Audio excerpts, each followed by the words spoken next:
Alors, salut à tous. J'espère que vous allez bien depuis le lieu où vous vous trouvez. Donc, je vous fais un gros coucou. Tout à l'heure, j'ai été coupé. Donc, je reviens pour reprendre le live. Ok. Donc, comme je disais tantôt, comme je le dis constamment dans mes vidéos, que mon monde qui est Salomon dit qu'il n'y a rien de nouveau. Ce qui a été, c'est ce qui est et c'est ce qui sera. Est encore le physique et le reflet du non visible.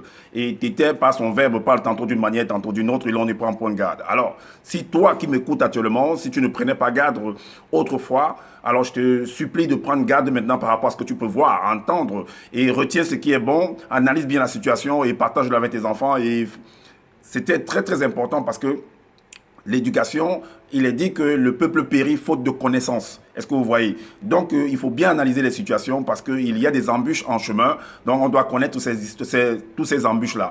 Voilà pourquoi moi, je viens aujourd'hui, je viens depuis un certain temps, je viens partager avec vous ce que j'ai reçu dans mon initiation, afin que nous puissions sortir de l'ignorance. Vous comprenez? Parce qu'il y a beaucoup de personnes qui sont livrées, en fait, comme moi je le fais, mais moi, je ne vais que partager en fait ce que moi j'ai reçu. Moi, je ne dis pas que je suis allé, il ne sait pas où, machin truc. Non, j'ai reçu une initiation à l'école.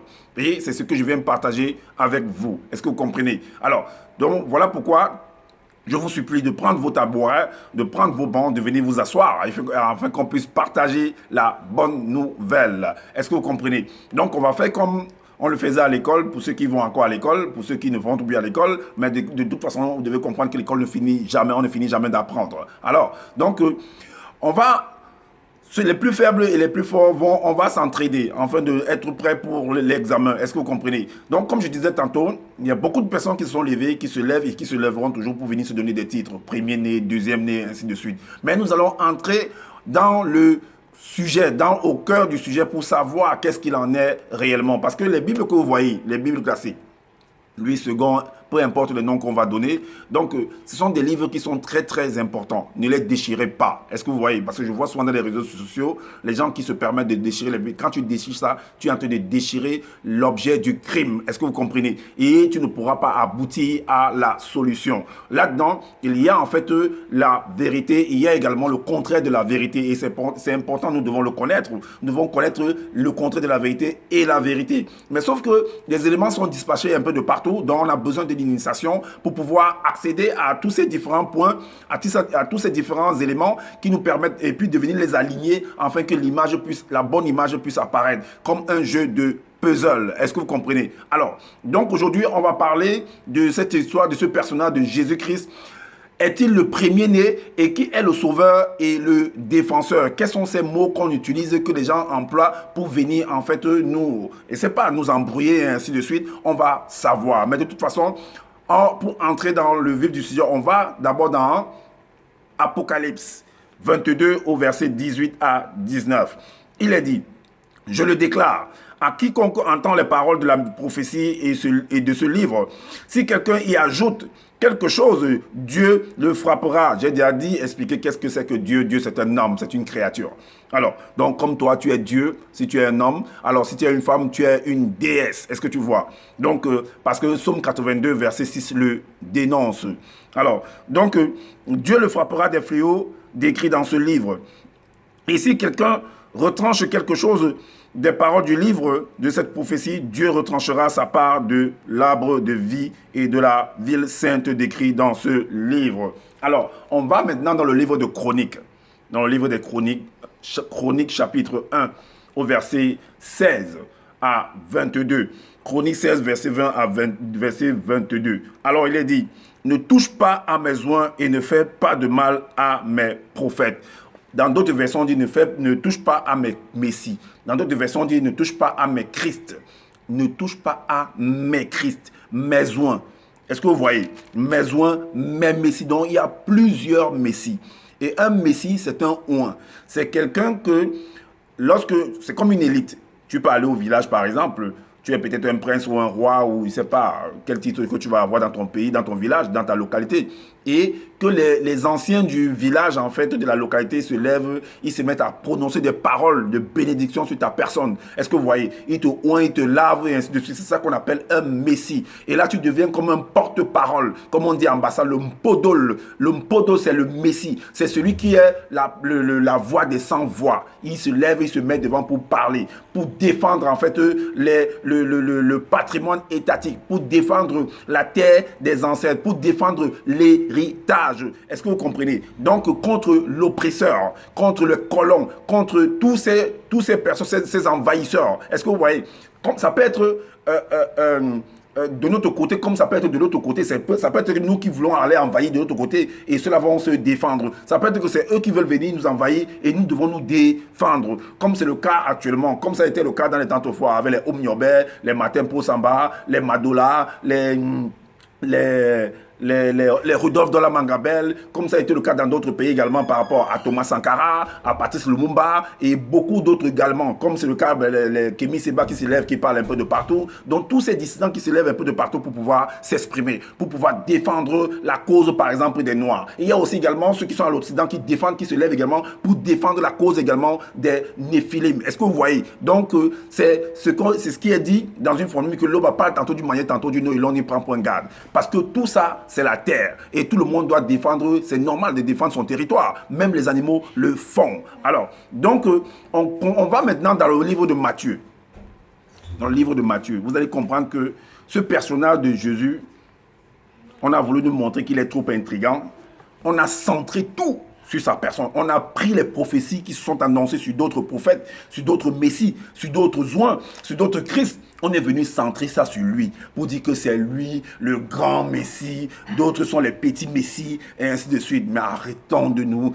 D'autres même sont partis changer même des paroles en mettant que non, s'il est le plus grand messie, il est le premier-né, il est le deuxième-né. Mais bien sûr, il est le premier-né de sa maman. Parce que quand on voit l'histoire par rapport à ce que l'ange est venu annoncer, que voilà, tu auras un fils. Mais c'était son premier fils, donc il est le premier-né de sa maman.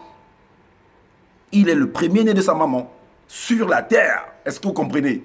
Mais maintenant, s'ils veulent aller au-delà pour venir nous raconter des choses qu'on ne comprend pas là et tout, non, non, non, non. Nous sommes sur la terre. Arrêtez ça. Alors, donc, dans le livre de Matthieu, Matthieu 21, au verset 1 à 5, est-ce que vous comprenez? Là, c'est entrée de Jésus à Jérusalem. Là, il est dit, lorsqu'il approchait de Jérusalem et qu'il fut arrivé à Bethphagée, vers la montagne des Oliviers, Jésus envoya 2 disciples. Il est arrivé dans un lieu, il a envoyé les disciples. Mais tu es un roi. Bon, là, selon l'histoire qui est racontée dans les évangiles, on dit que c'était un roi. Est-ce que vous comprenez? Allons dans ce sens, c'était un roi.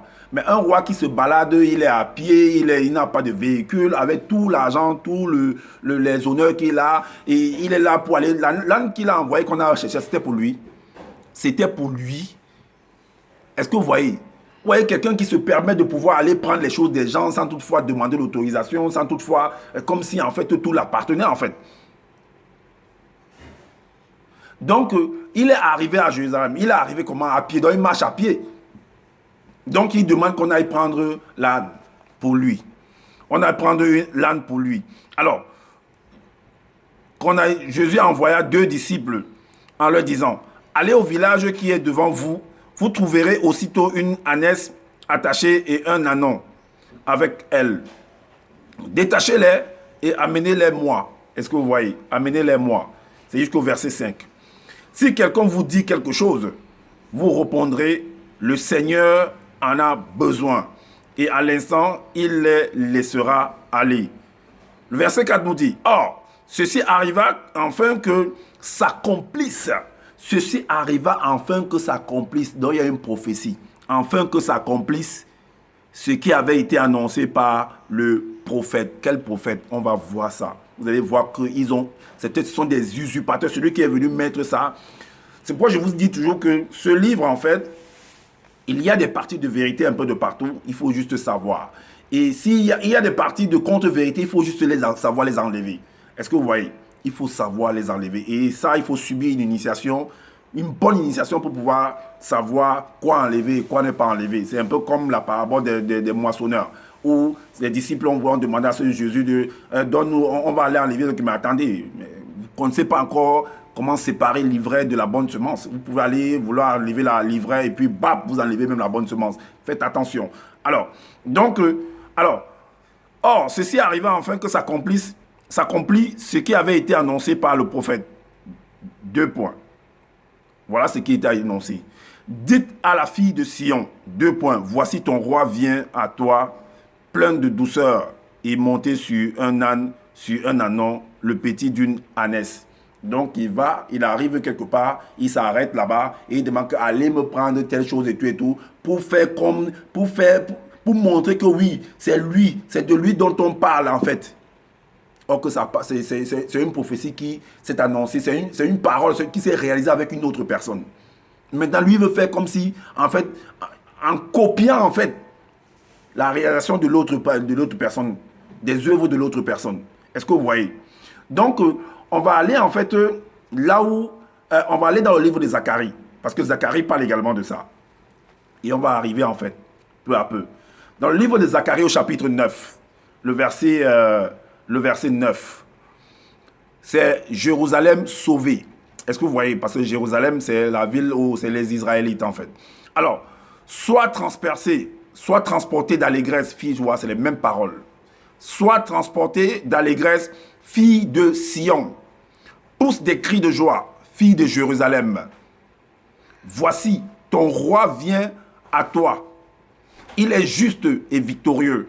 Il est humble et monté sur un âne. Sur un âne. Le petit d'une ânesse. Vous voyez? Le petit d'une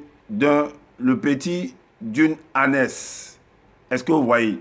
Alors, on va continuer. On va dans Ésaïe 62 au verset 11. Ésaïe 62 au verset 11. Ésaïe 62 au verset 11. Il est dit: voici ce que l'Éternel proclame aux extrémités de la terre. Dites à la fille de Sion, c'est les mêmes paroles, hein? Dites à la fille de Sion, voici ton sauveur arrive, ton sauveur arrive. Est-ce que vous voyez? Ton sauveur. C'est pourquoi 1 Chronique 16, 22, 1 Chronique 16, 22 a dit, ne faites pas du mal à mes oins, ne faites pas du mal à mes messies, ne faites pas du mal à mes Christ. Dans beaucoup de versions, ça change. Donc, c'est la même chose. Un Christ, c'est un oint, c'est un podol, c'est un porte-parole. C'est celui, c'est le porte-parole, c'est la voix des sans-voix. C'est celui qui se met devant pour défendre en fait sa population, pour défendre le patrimoine étatique, pour défendre les terres, l'héritage ancestral. Est-ce que vous comprenez?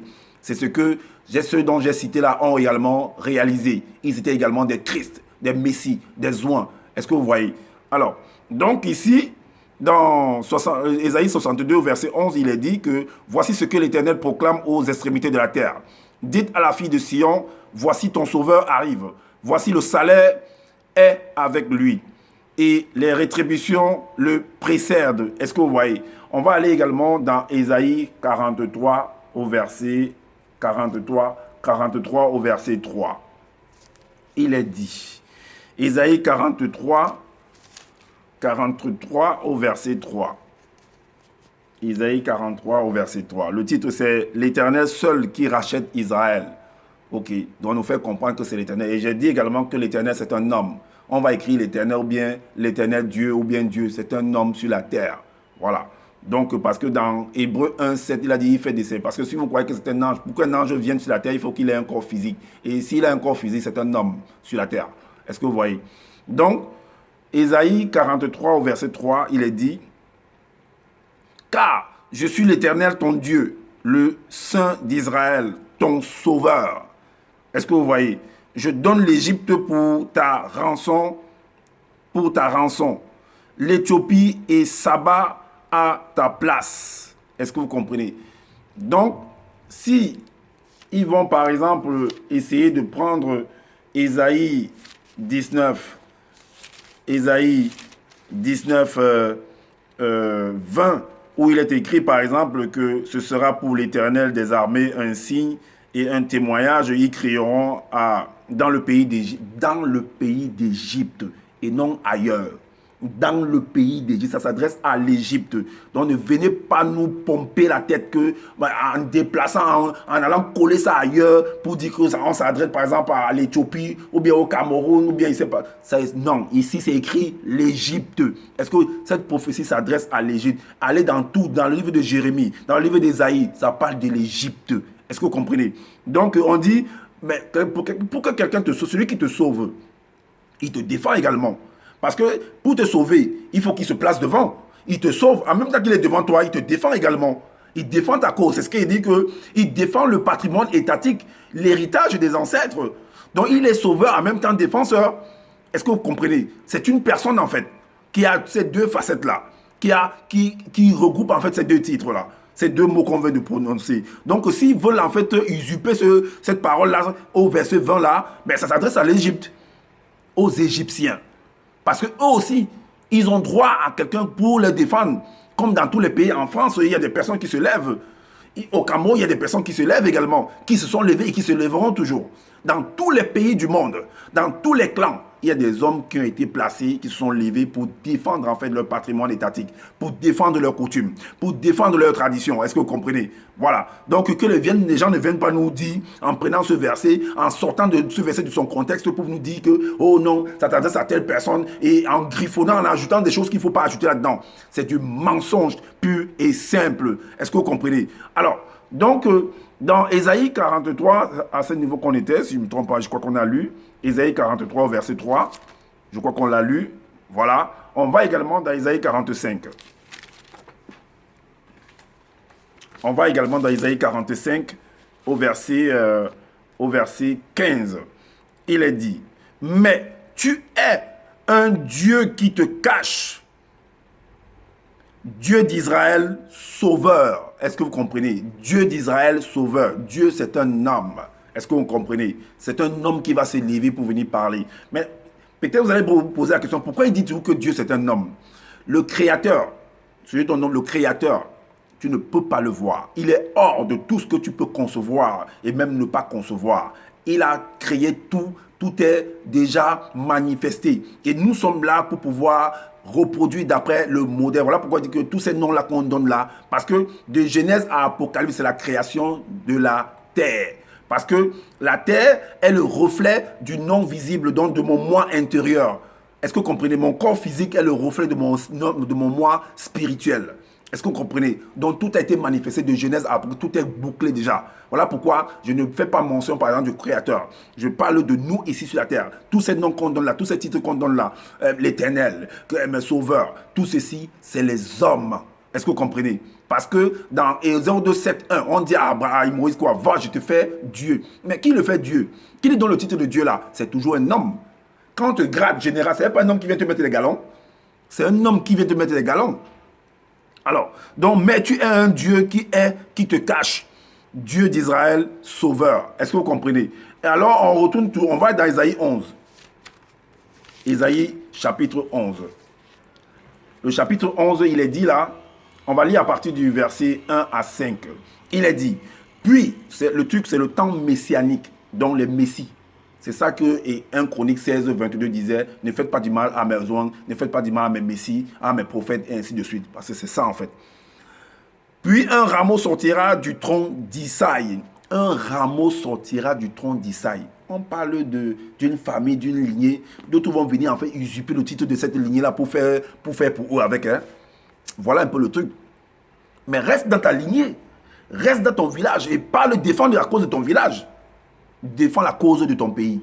Mais maintenant, les gens, qu'est-ce qui se fait? C'est qu'on a racolé les morceaux, on a collé les morceaux, collé les morceaux. L'histoire qui s'est produite dans un territoire, chacun prend, il fait ça. Mais bon, vous devez savoir que ce qui se passe dans un territoire X, c'est ce qui se passe dans un territoire Y, d'une manière ou d'une autre, parce que c'est des synonymes.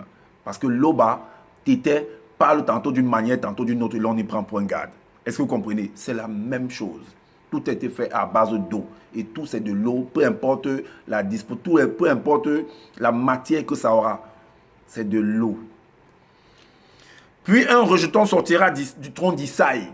Est-ce que vous comprenez? Et un rejeton naîtra de ses racines. L'esprit de l'Éternel reposera sur lui. Donc, l'esprit de l'Éternel.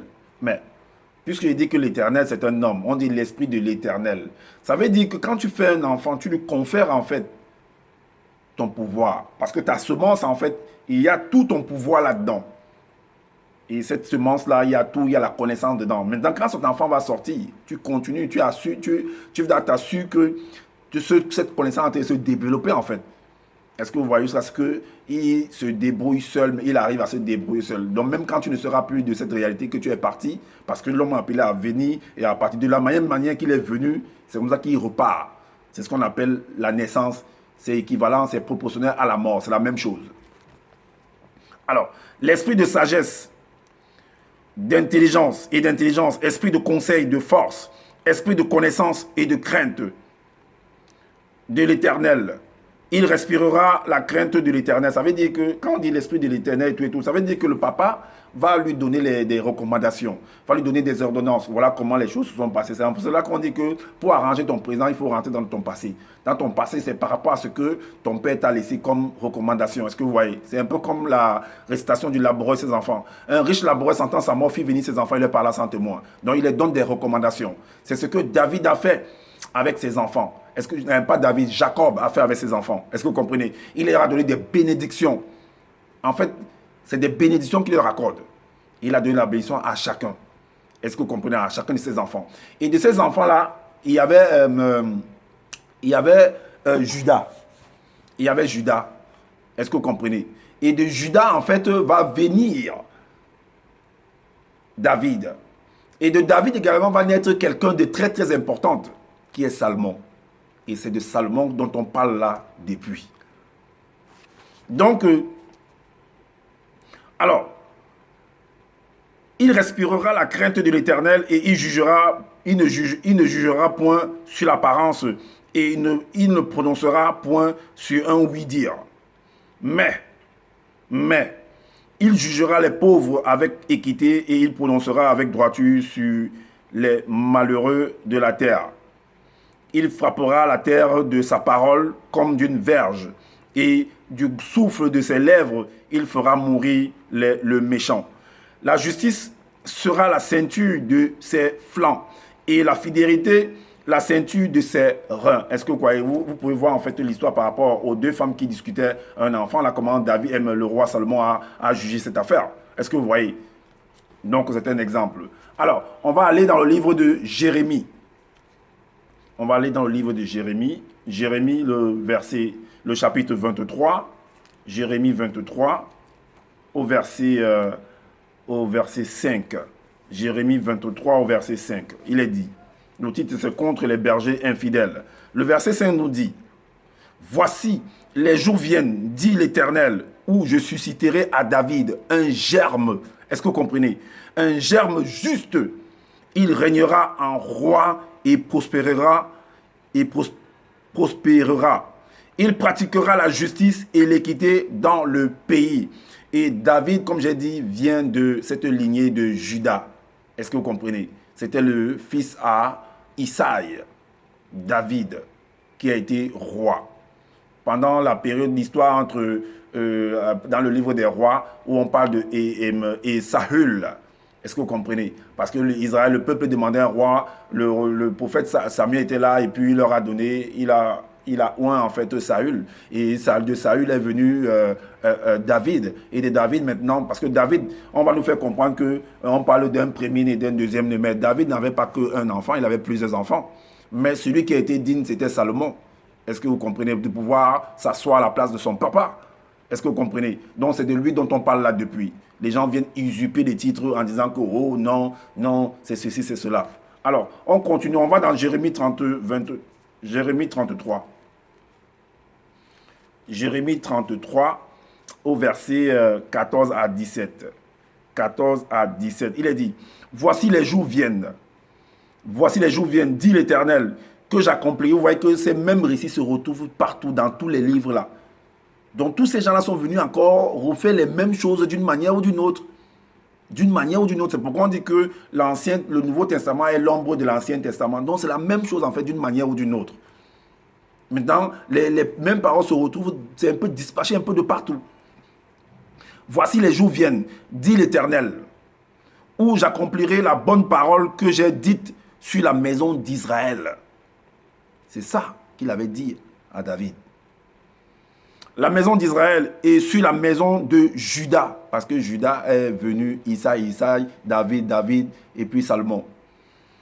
Et aussi, en ces jours et en ces temps-là, je ferai éclore à David un germe de justice. Il pratiquera la justice et l'équité dans le pays. En ces jours-là, Juda sera sauvé. Jérusalem aura la sécurité dans sa demeure. Jusqu'au verset 17. Dans sa demeure, et voici comment on l'appellera.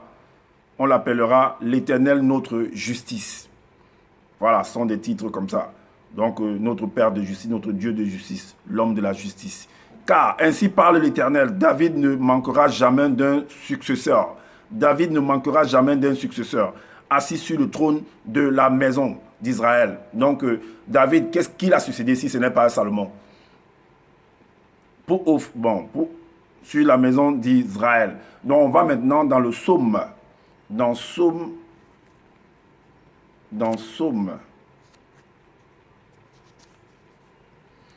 72, verset 1 à 20. Verset 1 à 20. Donc, Psaume 72, verset 1 à 20, il est dit, là, le titre, c'est de Salomon. Ô Dieu, donne tes jugements au roi et ta justice au fils du roi. Il jugera ton peuple avec justice et tes malheureux avec équité. Les montagnes porteront la paix pour le peuple et les collines aussi par l'effet de ta justice. Vous voyez, comme je dis toujours que les pères, quand ils s'expriment, ils ne parlent pas des métaphores, pas des paraboles. Est-ce que vous voyez? Non, pas des énigmes. Il fera droit aux malheureux du peuple. Il sauvera les enfants du pauvre et il écrasera l'oppresseur. Vous avez vu? Donc, on te craindra tant que subsistera le soleil, tant que paraîtra la lune, de génération en génération. Il sera comme une pluie qui tombe sur un terrain fauché, comme des ondées qui arrosent la campagne. En ces jours, le juste fleurira et la paix sera grande jusqu'à ce qu'il n'y ait plus de lune. Il dominera d'une mer à l'autre et du fleuve aux extrémités de la terre.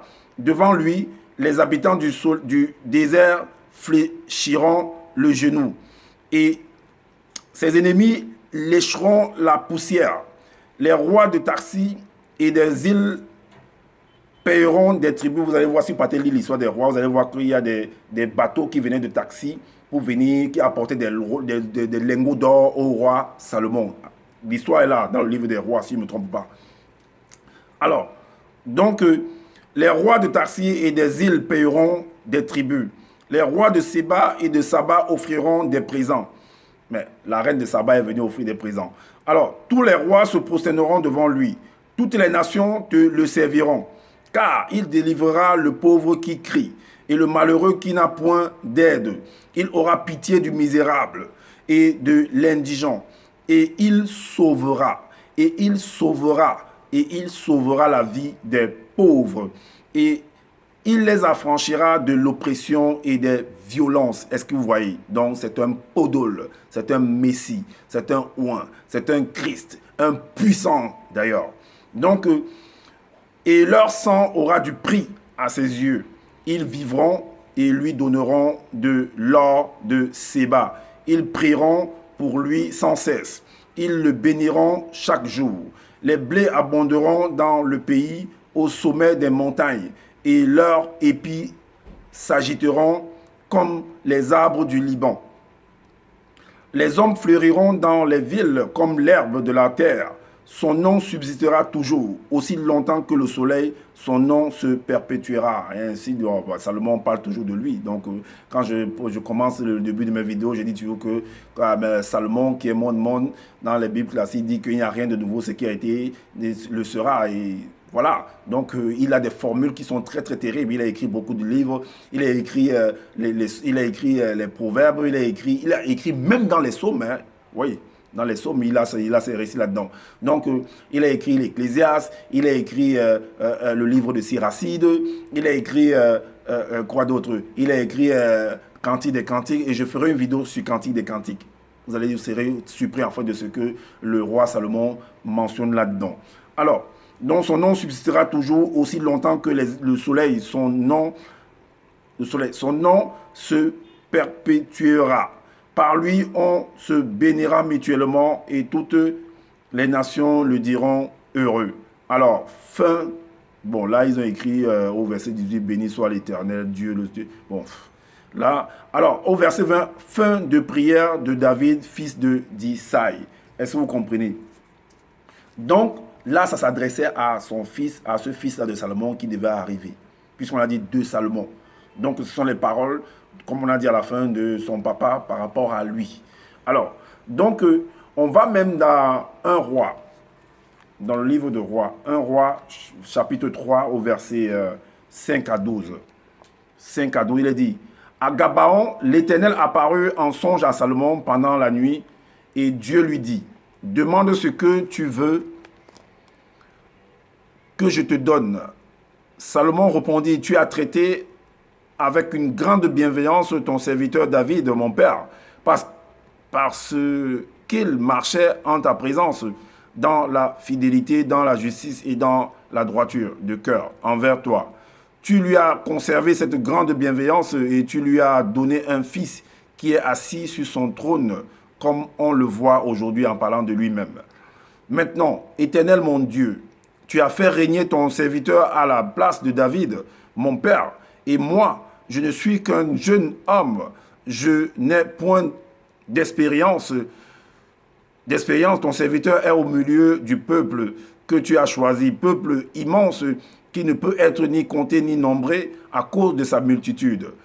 Accorde donc à ton serviteur un cœur intelligent pour juger ton peuple, pour discerner le bien du mal. Car qui pourrait juger ton peuple, ce peuple si nombreux?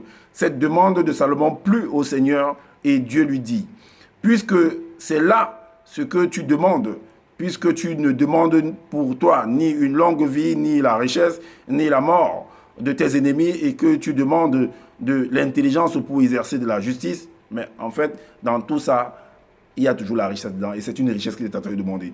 Alors voici, j'agirai selon ta parole, je te donnerai un cœur sage et intelligent, de telle sorte qu'il n'y aura eu personne avant toi, et qu'on ne verra jamais personne de semblable à toi. Est-ce que vous voyez? Donc, on a pris en fait toutes ces prophéties-là, on a centré ça sur le personnage de Jésus pour dire que ça s'adresse à lui. Vu que Salomon, en fait, et par rapport à Salomon, on a dit bien que crier les filles de Sion et tout, crier de joie parce que votre roi arrive, votre sauveur arrive, et il est monté sur un ânesse, sur un âne et ainsi de suite. Et on prend maintenant ça, on vient attribuer ça, ou alors ce personnage de Jésus-là, il fait que non, le truc soit centré sur lui, pour copier, et en copiant en fait ce qui s'est produit en fait sur le roi Salomon. Est-ce que vous voyez? Donc voilà dans ces choses-là qu'ils font là, ils embrouillent les gens, ils viennent se donner des titres, je suis sauveur, je suis ceci. Mais il y a plusieurs sauveurs, il y a plusieurs défenseurs. Est-ce que vous comprenez? Donc dans chaque clan, dans chaque tribu, il y a eu des personnes qui sont levées. Le roi d'une tribu est le sauveur de cette nation-là, de ce clan-là. Est-ce que vous comprenez? Parce qu'il parle pour cette nation, il est le porte-parole des 100 voix de son peuple. Est-ce que vous voyez? Il est la voix des 100 voix. Il est le podol, il est le messie, il est celui qui parle, il est celui qui juge, il est celui qui défend son peuple, son territoire, son clan auprès des autres. Est-ce que vous voyez? Donc qu'on ne vienne pas nous dire que non, c'est si, parce que s'ils veulent prendre en fait la parole qui s'est adressée sur Ésaïe 19, 20, mais ça s'adresse à l'Égypte. Donc allez à l'Égypte, allez rester là-bas. Allez à l'Égypte, en Égypte là-bas, allez à l'Égypte, allez parler là-bas. Vous êtes le sauveur, vous êtes, je ne sais pas quoi, le défenseur de quoi là-bas. Allez là-bas, ne venez pas nous embrouiller. Laissez-nous tranquillement. Alors, maintenant, quand vous venez, vous prenez ces paroles-là, vous vous attribuez ça en disant que vous êtes ceci, vous êtes l'autre est le premier-né, l'autre est le deuxième. Mais il est le premier-né de sa maman. Puisque là, si on tient à ce qu'il est dit selon les Bibles, que voilà, la parole qui dit que non, tu auras un enfant et tout et tout. J'ai fait même une vidéo par rapport pour expliquer ça, comment ça s'est produit. Il est le premier fils de Marie. Là, c'est normal. Mais toi, tu es qui? Toi, tu me connais, tu es qui? Toi qui me m'écoutes là, tu es qui? Tu as appris comme tout le monde apprend, parce qu'il n'y a pas qu'un seul enseignant. Ceux qui enseignent dans les universités sont les enseignants, qui ont été enseignés par d'autres personnes également. Donc, quelqu'un est quelqu'un derrière quelqu'un. Quelqu'un est quelqu'un derrière quelqu'un. Pour avoir la connaissance, c'est quelqu'un qui t'enseigne. Quand tu nais, c'est tes parents qui t'enseignent. C'est tes parents qui te montrent les pas, c'est tes parents qui te tiennent à la main, te font marcher. Donc ne venez pas utiliser des paroles pour venir embrouiller. En tout cas, c'est ceux qui viennent d'arriver qui ne vont pas comprendre ça. Nous, il a fallu que je reste longtemps, que j'étudie, que je vérifie, que j'approuve. Et voilà, je me lève aujourd'hui et je parle. Et quand je veux parler, vous me dites que non, que j'entre trop en profondeur. Mais qu'est-ce qu'il y a de mauvais là-dedans que j'entre en profondeur? Donc voilà, c'est ce que j'avais à vous partager aujourd'hui. Donc, comme je l'ai dit constamment dans mes vidéos, partagez massivement cette vidéo et envoyez des cœurs. Faites savoir cela à ceux qui ont soif, qui veulent connaître la justice, qui veulent apprendre en fait, qui veulent percer les mystères du monde, de notre univers. Parce que nous venons de ces trois natures-là. La nature spirituelle, la nature astrale, la nature physique. Nous sommes la résultante de ces trois natures. Donc nous devons connaître en fait ce que nous représentons réellement. Ce qui est notre corps physique, ce qui est notre corps astral, ce qui est notre corps spirituel. Est-ce que vous comprenez? Et transmettre ce savoir également à nos enfants. C'est important. C'est ce qui permet de pouvoir savoir que nous devons pouvoir entreprendre, de savoir les techniques d'entrepreneuriat dans le monde. Parce que de Genèse à Apocalypse, c'est l'entrepreneuriat également. Tu mangeras à la sueur de ton front, tu dois travailler, c'est l'entrepreneuriat. Et maintenant, tu dois auto-entreprendre également. Si l'autre t'a montré, en même temps, demain, tu devras le fonder ta famille. Il faudra que tu réalises ce que tu as appris. Alors, pourquoi on veut t'empêcher de réaliser ce que tu as appris? Donc, partagez massivement cette vidéo, partagez massivement ce live et activez la cloche de notification pour être averti des prochains parce qu'il y a beaucoup de choses à révéler encore. Est-ce que vous comprenez? Alors, donc, sur ce, selon le pays où vous vous trouvez, bonne soirée ou bien bonne journée ou bonne nuit et prenez soin de votre famille. Prenez vraiment soin de votre famille, c'est très très important. Et prenez soin de votre santé. Parce que si vous ne prenez pas soin de votre santé, vos cellules vont s'épuiser et vous risquez de quitter tôt de cette réalité, de cette réalité du visible, sans toutefois accomplir ce dont vous êtes venu accomplir. Donc je vous dis à bientôt pour une prochaine